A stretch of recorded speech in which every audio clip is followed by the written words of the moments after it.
Okay, right, I'm back now. So, I might like if people come on at the end and stuff, I might struggle to hear, but I can faintly hear you. It sounds like you're in a cupboard far, far away.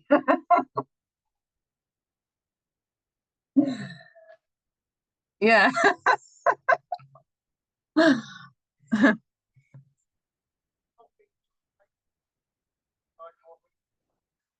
Um, you can start it if you like, Andy. Because then if I go on a bit, tell me when to shut up. 'Cause- yeah, yeah. Okay, brilliant. Yeah, and that's good because it kicks me off, so shuts me up.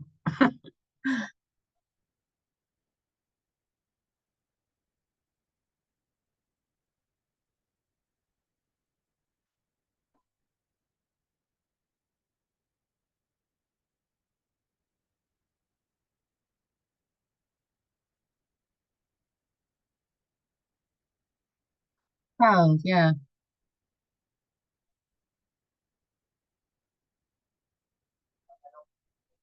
Okay, brilliant. Thanks, Andy.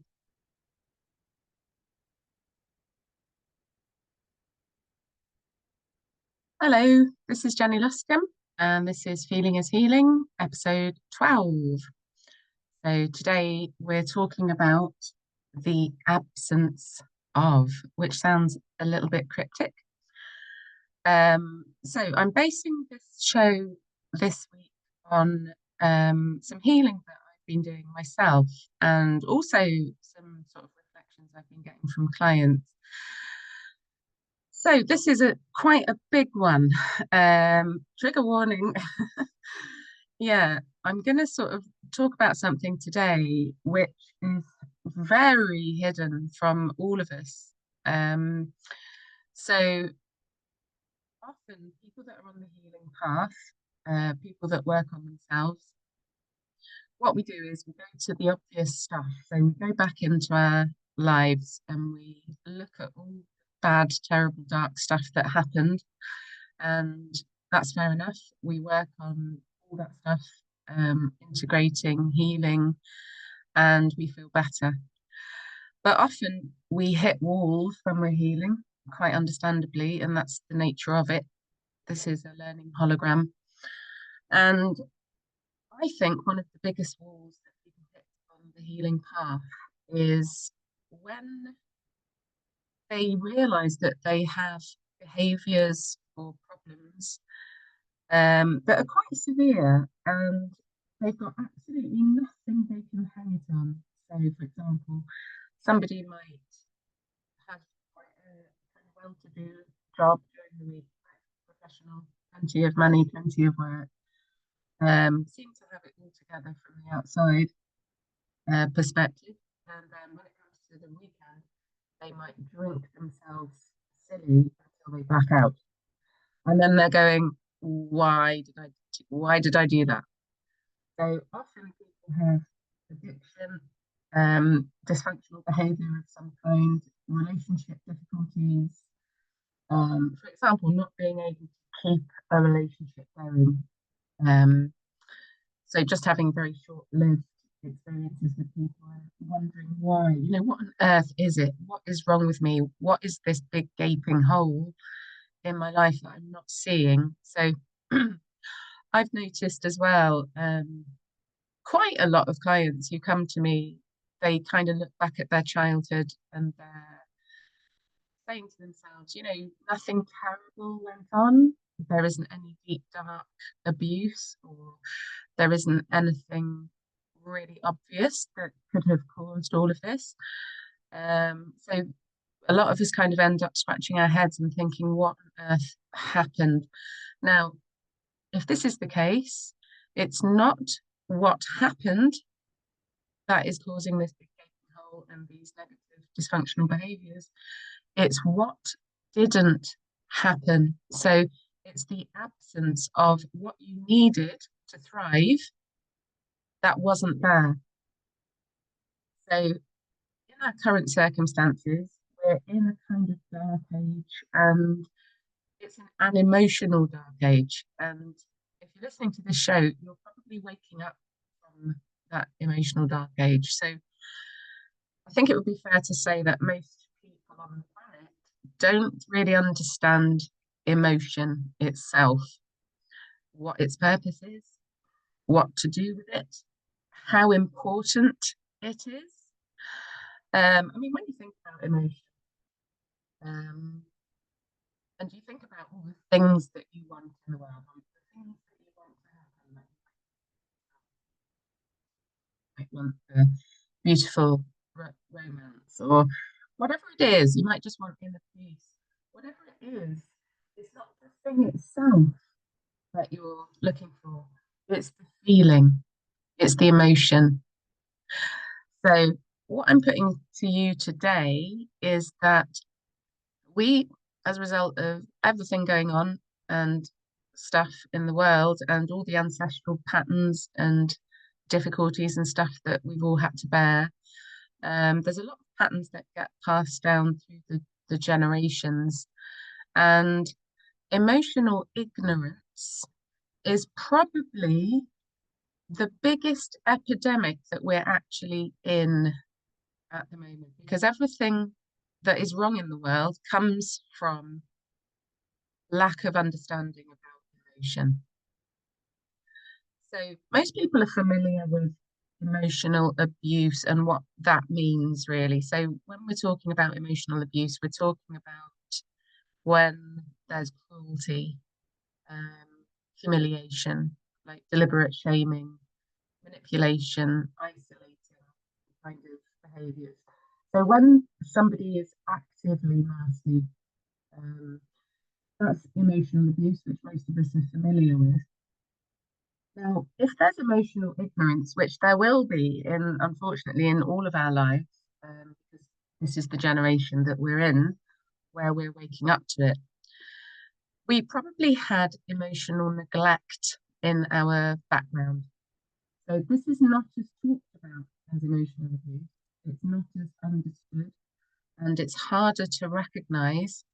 But the deep, deep scars that it leaves are actually off the charts. So this is trauma created by what is not done that we needed, as opposed to trauma that is created by what is done. So it's probably a good idea to ask yourself the question, how do I know if I had that? So ask yourself this, do you look back at your childhood and think, "Well, you know, things were pretty good, nothing terrible happened. I might even have got lots of things I wanted. Money might have been okay. Maybe my parents had a couple of issues, like everyone does, but mainly it was okay. There wasn't particularly a lot of arguments. But you've got this terrible addiction or this dreadful relationship or this huge hole in your life, and you're just like, what is wrong with me? I got no idea. This. So often you know that you've been emotionally neglected and that you're suffering with that um, as a result of just feeling an intense lack in quite a few different ways. So mostly when we're parented, kind of all the obvious things um, which can be seen, you know, like practical stuff like food, clothing, washing, the practical side of things are provided for us on the whole. But how did your parents deal with your emotional needs? So what you might be thinking now is, what are those even? What are emotional needs? So the fact that we don't really understand and it doesn't spring to mind instantly what our emotional needs are is indicative of the epidemic that we're actually in. So if you think about emotional needs in terms of intimacy and connection and a feeling that others are sensitive to your needs. So feeling seen and heard and felt and identified with, having someone want to meet your needs, to attune to you, to want to understand you. Um, this is because the world, like, because all of our like attention is pulled in all directions, and our parents, they probably both have to work full time to make ends meet or have more than one job. And I'm not beating up parents here, and I'm a parent, and I have definitely not always met my own needs, the needs of my daughter.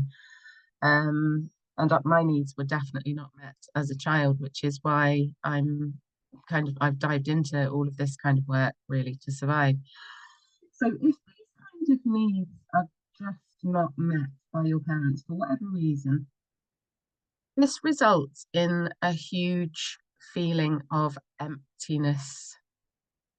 So anybody that has an addiction will understand this feeling. So it's when in childhood, like we might look back at our inner child and we might see that they've got the idea that they're just not important, they're just not good enough, they feel insignificant or unlovable, or disconnected from themselves, disconnected from their emotions, or even scared of their own emotions. So if you're kind of shamed for your emotion when you're a child, you could end up in a situation where you're frightened of your own emotions, which if you're frightened of your own emotions, you are never going to heal them. You're just going to keep pouring petrol onto the fire, and it's just going to keep getting bigger and bigger and waving its flags at you. Um, so yeah, if you have a feeling of emptiness in your life, then this is probably pointing you towards the absence of what did I have an absence of when I was a child? So this is sometimes really hard for people to get to. So in an ideal world, it would be the job of a parent to prioritize emotional connection with their kids. And obviously, you can't give your kids undivided attention all the time. That just isn't realistic.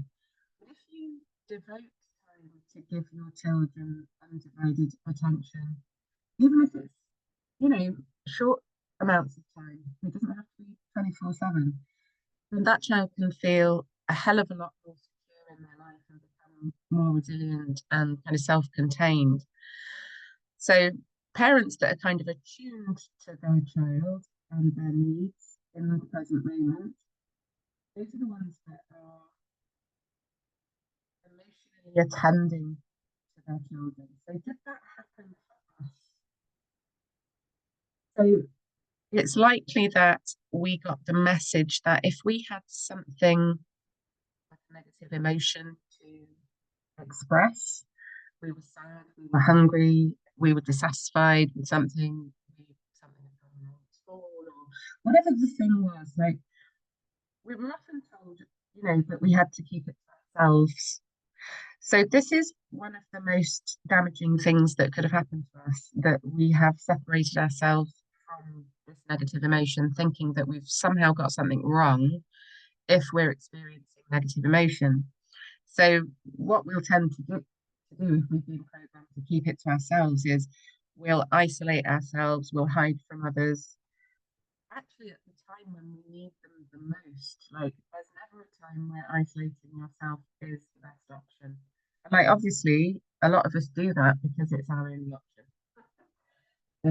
Because we're all in a bit of a mess. But if we're isolating ourselves to survive, it's not gonna cut it. It's not gonna solve the problem. It's just a strategy to avoid, really, sort of at the end of the day. Um, so people often say to me, they know that their parents love them.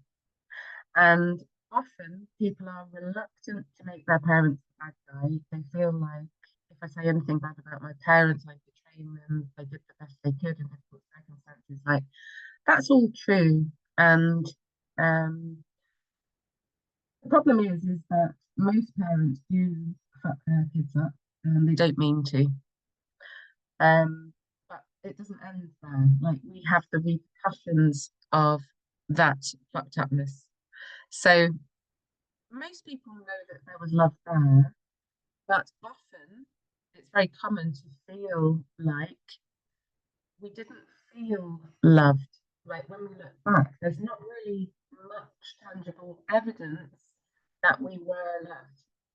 There weren't kind of solid actions where we were moved towards, the hugs, the touch. Um, yeah, the feeling, it's a very important feeling to acknowledge. If you didn't feel loved, if you felt like no one really knows you, like you're kind of on the outside looking in, these are all symptoms of emotional neglect.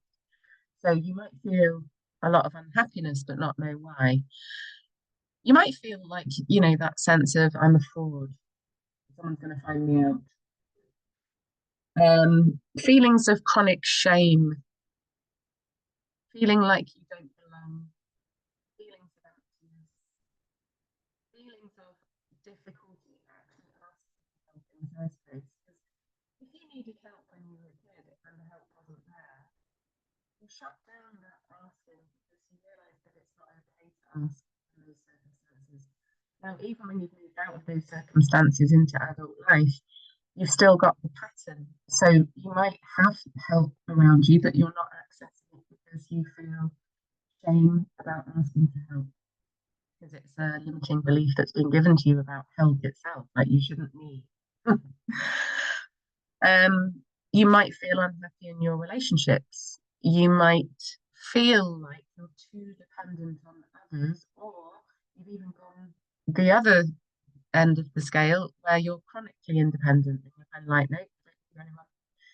So these are all symptoms of having been emotionally neglected. You might feel judgmental of yourself and say, I'm too self-disciplined, I'm too work-focused, or you might, again, at the other end of the scale, say to yourself, I'm lazy, I'm not disciplined enough. You might have a difficulty nurturing other people. You might just find it hard to say I love you to somebody else. You might find it hard to show affection. You might want to, but you just can't, and you don't know why that is. So you might have a sense of feeling defective, like there's something broken, something wrong and bad about me, and I just can't get to what that is. So sort of harshly judging yourself, sometimes feeling safer when you're alone, or even the opposite of that. I just can't be alone. I have to be with other people. All of this comes from this big hole. There was something we need that we didn't get. So often, people will say to me, they'll hear about me childhood, and actually, I think I remember most of my childhood, but it's really common for people to just not remember and to look back and it's just a gaping hole. And it's a really odd one. It's a strange one. It's like a sort of intense shutting down of the sadness that was there. And a just total avoidance of the negativity in itself. And then you've kind of suppressed so much of that energy that you've suppressed the memory itself. This is all a sign of emotional neglect. So we're in a situation where we really need to ask ourselves, what is it that didn't happen? So over the course of my healing journey, I've been working on this for years and years and years and years. And there's a lot that did happen that I worked on and I'm still doing. Things that happened that I would have preferred not to have happened. But the majority of my trauma has been the absence of. So when I look back, there was an absence of achievement and an absence of encouragement, praise, like loving support, positive reinforcement. It was a bit of a case of, if you can be seen but not heard. You don't get a chance to learn. You don't get a chance to sort of make mistakes. You don't get a reflection from your parents, which helps you grow. It helps you know who you are. So what didn't happen? We're talking here the advice that was not given, the wisdom that wasn't shared. Um, being gazed at with loving eyes, having that sense of security when you know someone has got you, someone is with you, feeling a safe sense of belonging, um, having like a sense of longing that was never granted, um, a need for comfort that never came, understandings that were never reached for. So, so many things kind of stay suspended in this kind of lack of resolution when you're emotionally neglected, because if you have negative emotion that's then shut down, you never get to the bottom of anything. You just turn everything inwards and blame yourself for the way that things are, because that's the only thing that actually makes sense when you're a child, is to actually believe it's me, there's something fundamentally wrong and bad about me.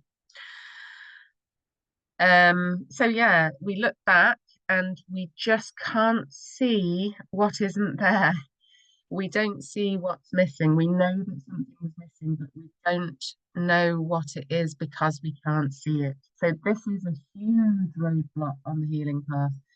And once you actually open this door, um, you can get so much relief if you're using self-healing processes, even if that's just contemplation, to bring awareness to the suffering that you have endured as a result of not getting what you needed, is absolutely huge. So this is all about, and this affects all of us, I think. There's been a chronic failure to meet our emotional needs, and it's not anyone's fault. It's just the nature of the times that we've lived through. I mean, if you think about like when you're children, we want to be built up. We want to have a strong foundation to support the adulthood that we're moving into. But if you are a sufferer of emotional neglect and there's an absence of all this good stuff, then your foundation that you're standing on as an adult is just corroded. So if you imagine it's kind of like a metal platform, it's kind of eroding away, it's corroded. So if this is not dealt with, if you don't fill the space, if you don't find a way to meet your needs that weren't met, then your adulthood kind of lacks this solidity and safety and structure and kind of scaffolding and this sense of resilience, this sense of I'm okay, I've got myself, someone else has got me. So kind of imagine that like you're kind of a bit crumbly like sand, instead of rock. Like you could be like rock if you've been built up, if you've received the emotional support that you needed, then your adult drastically different, drastically. Um, so this is passed on from generation to generation, and on the whole, humanity is kind of unaware how important it is. This is the biggest, most massive elephant in the room. So the damage that emotional neglect does, is off the scale. So when someone in a family finally wakes up to it, then this can change everything ancestrally, everything for you, for your family around you, for the earth, for humanity, for the universe, for the multiverse. So this just carries on and it carries on and it carries on until we wake up. And we are waking up. And if you're listening to this, you are already waking up from emotional neglect. And it's actually emotional neglect that causes codependence in the first place. And, we've talked a lot about codependency on this show. This is way more common than people think. And the only option that we actually have to combat this is to meet our own needs. So I would highly recommend Teal Swan. Her videos are amazing for emotional work. She's got hundreds and hundreds and hundreds of them, and they're very kind of like a bit controversial, quite sort of anti-mainstream therapy because, to be honest, and I know a lot of mainstream therapists and alternative therapists, and I am and continue to be very shocked that the mainstream, we talk to psychiatrists, um, obviously there's therapies of all kinds, different kinds nowadays. I think it's more to the therapist than the therapy itself. But yeah, there's a very large elephant in the room, which is a misconception about emotion, which is mainstream. And it's the reason why people don't get better when they go and see a therapist.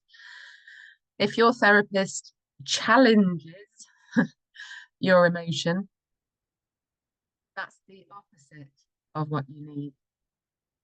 So often people get the impression from their therapist, okay, so they're witnessing what I'm having to say about my emotion, but they're not actually really allowing it. They're not really kind of meeting me in my pain. They're in fix it mode. They're like, you need to do this or you need to be like that.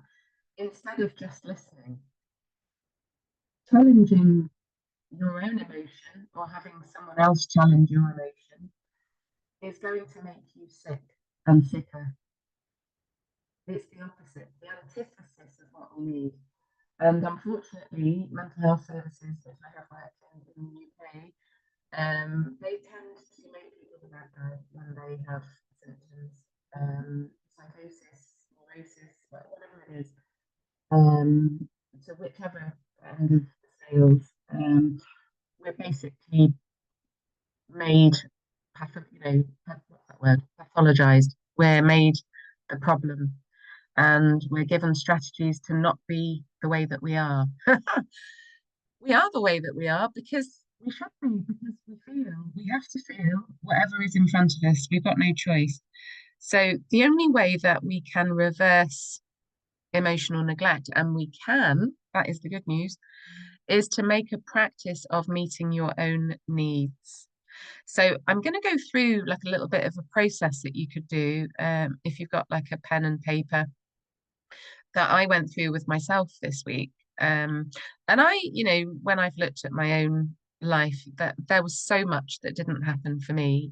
All the love wasn't there, the hugs, the consideration, the respect, like that there was nothing positive in my childhood really, that I could bring with me to say, okay, I think my parents thought they loved me and my sisters, but I don't think, whatever it is that happened to them wasn't healed, and it felt like we were parented kind of reluctantly. So if you feel like you're being parented by someone who doesn't want to be a parent, there's not going to be love flowing, and that's just how it is. And um it's a classic example of someone living for someone else. So we know self-sacrifice doesn't work and all of that. So what you need to do is start to work with your emotions. Like a good start is to notice them. So to notice them. Now, you also need to care about them. So the hole that a lot of us fall down is when we have the difficult things. So we'll have the anxiety, we'll have the depression, we'll have the feeling of discouragement, we'll have the sense of rejection. We'll have the anger, whatever that is, we'll have it and we won't want to have it. So we won't care about the emotion. We won't move towards it curiously. We usually just push it away or we use a strategy to not feel it. So what we need to do if we've been emotionally neglected and we've got this emptiness, we need to notice them, the emotion as it rises, because it's always information that you need to not have that emotion anymore. It's giving you the answer. But if you cover it up with pharmaceutical drugs or alcohol or recreational drugs or Netflix or whatever it is, the wine, if you don't allow it to be there, it's going to come back bigger and it might not look pretty.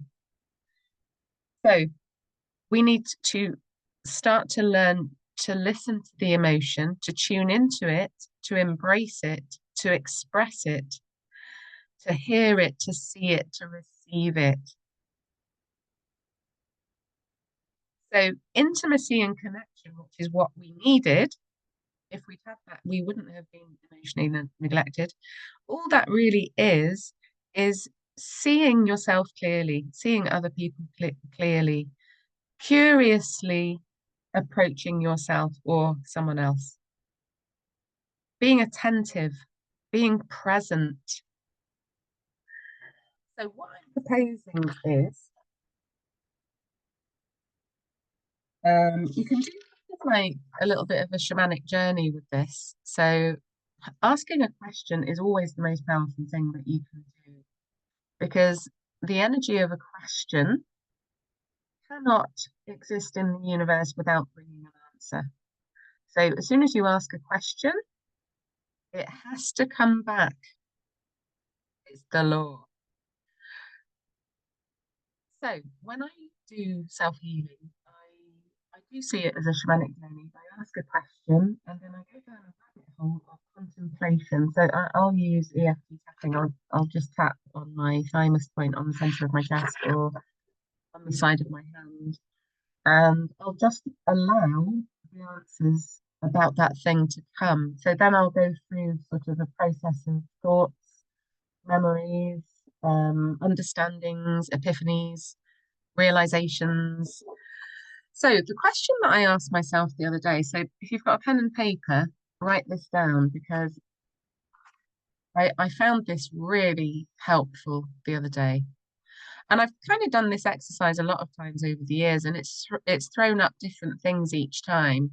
I'll tell you what this threw up for me actually, but I'll give you the question first. So, this question: what is it an absence of that could catalyze my expansion if I allow it to be present?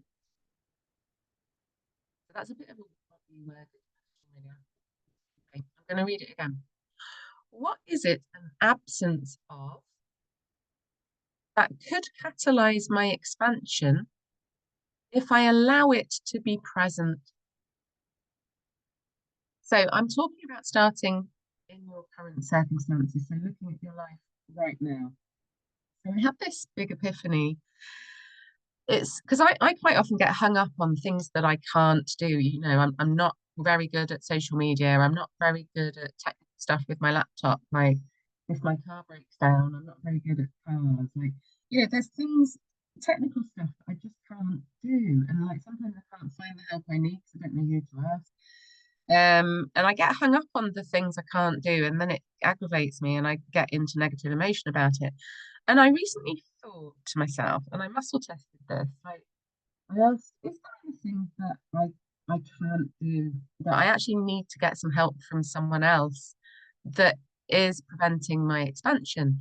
And the answer I got from my body is no, actually, there isn't anything that you can't do that you need to get help from someone else.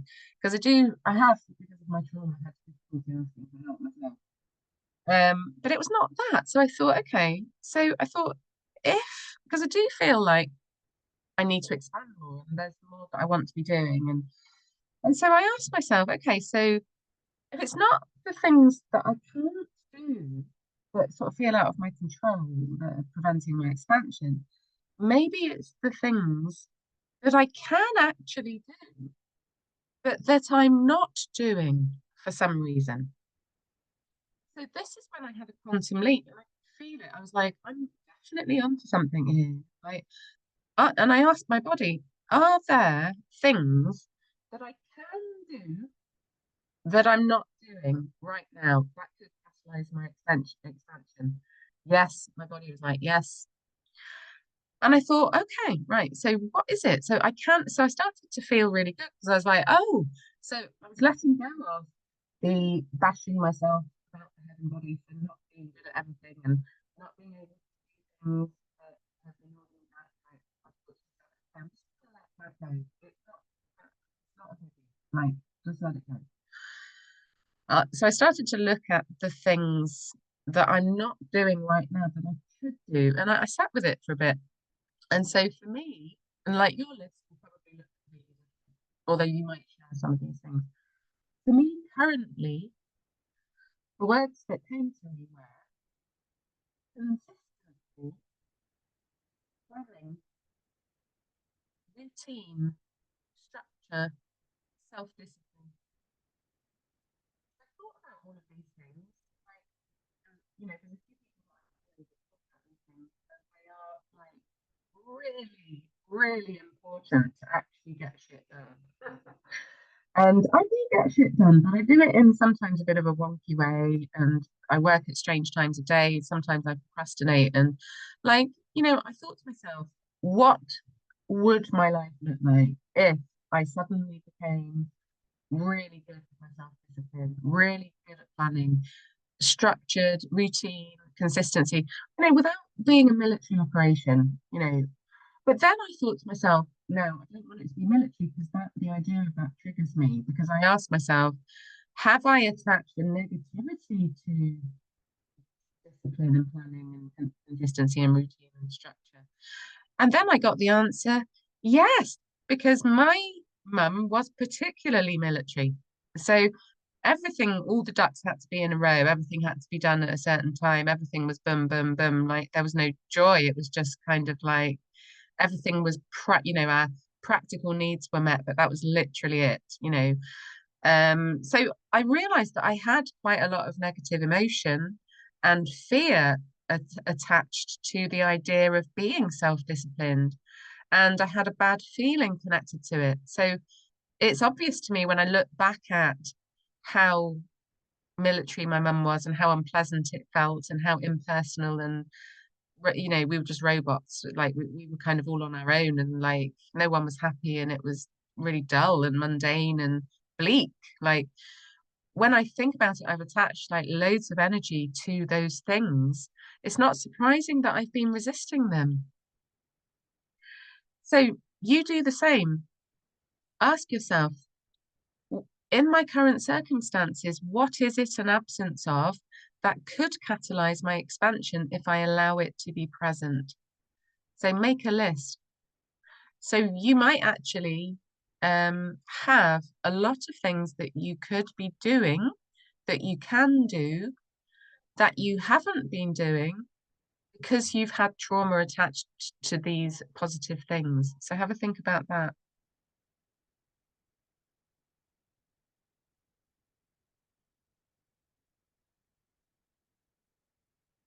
So what is a good thing to do with this list? And obviously you can listen back on the replay. You can give yourself plenty of time. This brings more realization. Because it opens up your energy pathways. And then if you set an intention, and ask a question, I'd like to hear you, you will receive the information that you need, especially if you drop into any emotion that comes up when you do this. So get the list of what is it that I need right now that there's an absence of that could catalyze my expansion if I allow it to be present. So you might be sitting there thinking, okay, I've got this list. Um, I think I'm allowing it to be present, but I don't know how to get it. That's quite understandable. So we have to find a way of giving these things to ourselves. Now, it might seem really hard to do that, and it might seem really unfair because, like myself, you might be thinking, oh my God, like I was the one that was abandoned. I was emotionally neglected, yet I'm the one that has to be there for me to pick up the pieces to like fix this problem. But unfortunately, it is us. We are the ones that we're looking for because we're the only ones that really know what happened to us. So once you've got your list, figure out ways that you could give that to yourself. And it could just be really, really little things. It doesn't have to be a big thing at all. It's the energy of noticing that you need it and then giving it to yourself. Because the reflection of that in the universe, if you start to give to yourself something that you were not receiving before, and you're consistent with it, and then you allow that energy to build, you will attract more reasons to feel that thing in your life. You will attract people who will give you that if you start to give yourself that. And it honestly doesn't take long for that to kick in. I mean, this week, when I've kind of looked at, okay, I need to be more organized, I need to look at my organization, I need to look at the structure, the routine, the consistency, the self-discipline, the planning, I need to think about things a bit more, be a bit more intentional.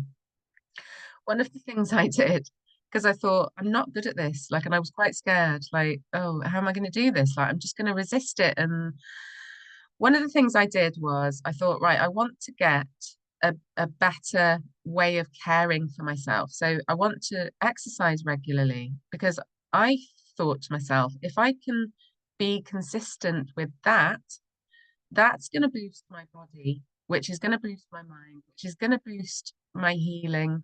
It's going to help me be present with people. It's going to help me do better sessions. My body's going to be healthier. So I thought, okay, let's do it. So my daughter's really interested in PE, and I said to her, will you be a trainer? And will you set me an exercise routine? You know, I want to tone this part of my body. I want to build up my stamina. I want to. So I gave her all my intentions and said, you know, can you do this for me? And she absolutely jumped at it, and she's brilliant. Like she's put a thing on my bedroom wall, and so I go out and I go to the park every day and do these exercises. But since I've done this, and it's not just the exercise itself, it's not just the fact that I feel better because I'm regularly exercising. Like I'm starting to care more for my body. So if I care more for my body, I'm just going to attract more care. I'm going to attract more care from the people around me. I'm going to attract more opportunities, more conversations, more people, more circumstances that are for me on a very basic level. So I'm going to attract more circumstances that are for me than circumstances that are against me. So at the moment, with there's a massive purge, like we're all going through like a huge purge, and the universe is literally just doing that, like stripping it all away. It's kind of just happening. So if you get on that train, because it is powerful at the moment, the energy, um, ask yourself what was missing? What's the missing link? What is this emptiness consisting of? What is it in my life now and also in my childhood? Try and make the connection. What is it that I'm missing now that I'm not getting, or that I'm not doing, or that I'm not being, that I know that I need to do and be in order to regain something, like, you know, get back on track. Ask yourself, what did I not get when I was a kid that I really needed, that I'm still not getting now? And how could I give that to myself, even in silly little ways, like start small. Don't start with like something huge because you might have resistance to that and it might not work. So at the moment, because all these things came up for me, I'm finding different things every single day that I'm choosing to commit to. I'm going to commit to this once a week. I'm going to commit to this person or this interview or this journaling or this meditation, whatever it is. Like, how can you commit to yourself consistently by giving yourself the things that you didn't have that you really needed, and the things that, and they're probably the same ones as the things that you haven't got now? And how could you get those from other people? And what many people do, I've noticed, particularly women, is because we're so used to not having our needs met, sometimes we assume that other people should know, that they should know what our needs are and that they should just meet them. And then we get resentful because they're not doing that. And we haven't even said it out loud to that person because we're like, no, you should know. You should know. If you loved me, you would know. That's not the case. Like, we're all in our own learning program and we need to be told.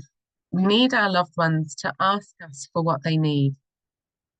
We need to feel useful. We need to know how to provide for our friends and family. So if we can all just get like more honest and say to our partners, say to our kids, say to our parents, say to our colleagues, our boss, like whoever it is, I really have a need for da da da da da. Like, can you help me?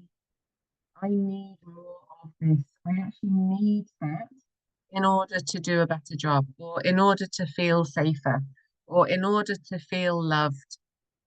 I feel more loved if this need is satisfied.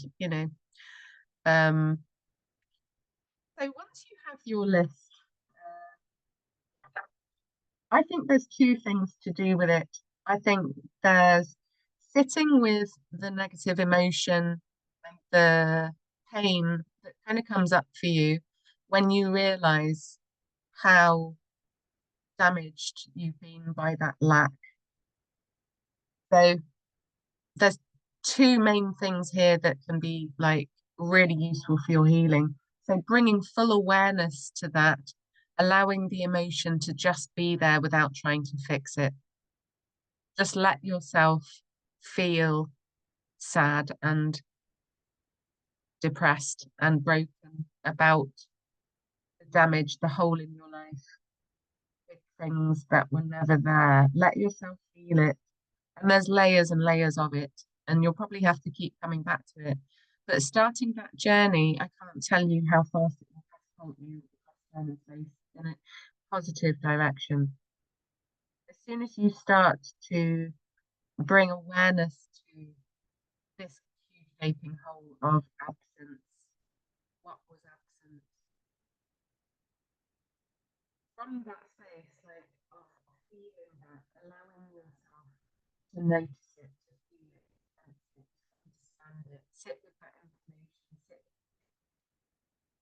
then you can start to pick up the pieces and you can start to fill that hole. And I don't think that you can really start to fill that hole and to meet your own needs until you've started to sit with the difficulty that you've been left with from the absence of that. So allow yourself to feel it. And we're all on this journey, all of humanity, we're all emotionally neglected, whether we like it or not, obviously to varying degrees. So once you've done a good job of allowing yourself to feel that, and you will have to keep going back to it. Unfortunately, it's like a work in progress. Then give yourself those things as if your life depends on it. Like, I imagined giving myself the gift of consistency, routine, structure, planning, like all of that stuff. And a good way to do this is kind of in a quantum way. So when I was doing this for myself, I sat with the emotion of, not having family that planned with me, not having them, teach me that I needed to be kind of like have my own routine, have my own structure, my own cycles, like honoring me, how I work, how I think, there was no attunement or intimacy. Once I'd sat with the intense emotion of that, I started to give myself the gift of these things. So I imagined, right, what does consistency look like on an energetic level? So this is going to be different for everyone. So look at your things that you've written down on your list. How could you give that to yourself or your inner child? What would that look like if it was a physical thing in front of you? If it was an energy, or if it was just a symbol? you know. So I tuned into consistency. I thought about that, it's kind of like a loyalty to yourself. It's a self-love. It's a self-belief. It's a trust and it's a faith and it's a belief in self. So I thought really hard about that. And I thought it looks like, in my mind's eye, it looks like a bird. It looks like movement and color and feathers and productivity and like change. And it kind of looked purple and black and yellow and red. And like there was a sense of purposefulness, if that's even a word. So that's kind of how I was quantumly looking at consistency. I was like, okay. So then I actively imagined bringing that into my heart. I brought that bird that I saw into my heart, that sense of accomplishment and purpose. And of course, I'm going to be more successful if I honor myself and I am consistent and I show up like day after day after day. And just imagine bringing that energy into your body. It's as simple as that. And your imagination is everything. And then I looked at routine. I was like, what does routine look like? You're having getting into habits, getting into good habits. If you get into a routine, then your subconscious mind starts to work with you and it takes it on. Like we all learned to drive or write or walk or whatever, like years and years ago. Like we don't need to think about how to drive or how to walk or how to write anymore. Like we just do it because our subconscious mind has recorded that. So I thought, wow, routine is amazing. It can like really help me. What does that look like? So I asked to energetically see the energy of routine in its positive form. And it kind of looked to me like flow and movement again, kind of like smoke or water or energy flow. So I tuned into that and then I gave that to myself and I imagined kind of breathing that into my heart, bringing it in. And then I thought about structure. I need structure. I need a scaffold because I do struggle with this one because I definitely didn't have a foundation when I was a child. Like I did have the corroded one. But this one feels harder for me because I had no scaffold. So I tuned into structure. Like what does structure look like in its positive form, in its energetic form for me? And then I visualized. I don't know if you've seen like these amazing they're called earth ships. Kind of like a spaceship, but an earth ship that people build out of recycled material and kind of like the old like Rutland Law kind of using mud and recycled materials. Like they are amazing and they're wonky and they're curvy and they're spotty and they're stripy and they're like really colourful. And I imagined an earth ship. That's structure. That's the structure that I'm looking for. The structure that is me, not the structure given to me by someone else, not the structure that's projected onto me by some dictator. My structure, like with all the wonkiness and creativity and whatever it looks like. So I visualized this earth ship, this magic, this kind of unorthodox but indestructible kind of earthy sense of structure. I was like, yep, okay, that's what I'm having. So I imagined like bringing that into my heart, like giving it to myself as a gift. And then I thought about planning because I'm not very good at this at all. Um, I'm a Gemini. In my birth chart, I've got Gemini 5 times, which is ridiculous. So air, it's like air, air, air, air, and more air. Like an astrologer looked at my chart once and she was like, "You've got no earth." I was like, "Oh my God." So planning, which is hard for me. How that looked to me was it was kind of more colours. It was kind of green and maroon and planning. It felt like excitement and certainty, actually. It felt like a good way to bring certainty, even sociability and connection and fun. And I was imagining kind of like seedlings, like little plants that grow. Like I was imagining, okay, planning instigates growth and obviously then joy. And I just imagine myself dancing with joy, like as I'd learned how to plan.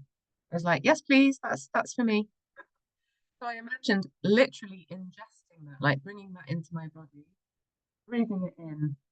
So I've quantumly given myself these gifts. These are the gifts that I need. So quantumly, I'm filling the emptiness that has been left by emotional neglect.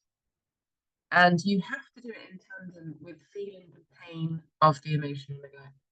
You have to go to both sides. Both sides are equally as important. So yeah, we're running out of time, aren't we, Andy?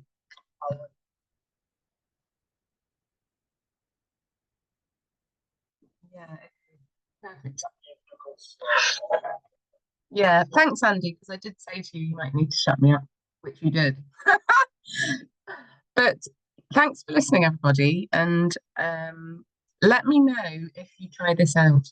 Let me know how you get on, because I think at the moment we're having a huge purge, like a collective purge, and because this is such an invisible thing in people's systems, it's so important to go there. And it's not always pleasant, but you can make it fun. Thank you everybody for coming on live. Does anybody want to chip in or say anything?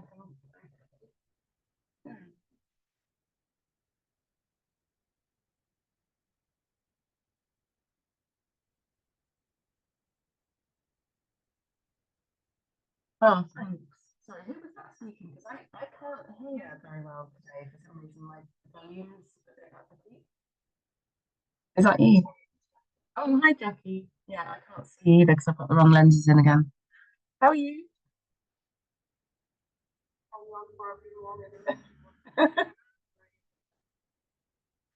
Thanks, Jackie. Well, I had finished.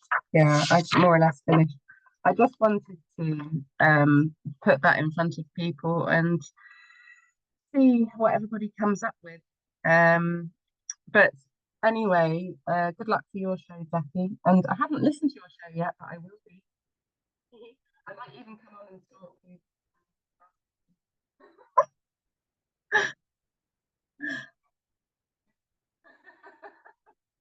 in the nicest possible way. But yeah, thanks everybody so much for listening, and let me know how you get on. And I'll see you next week.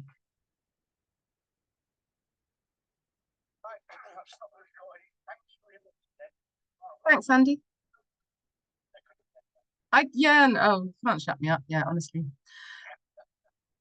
But that's great. Thanks so much, everybody. Yeah,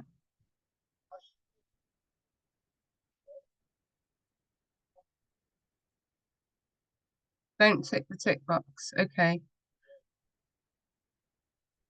Oh, so just the button that says leave. Yeah. Okay. So not the end video chat, not that one.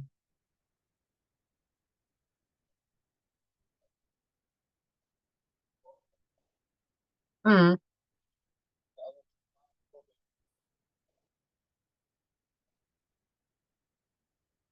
yeah.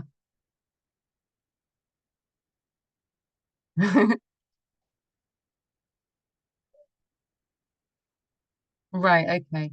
So you just want me to just click the leave, yeah?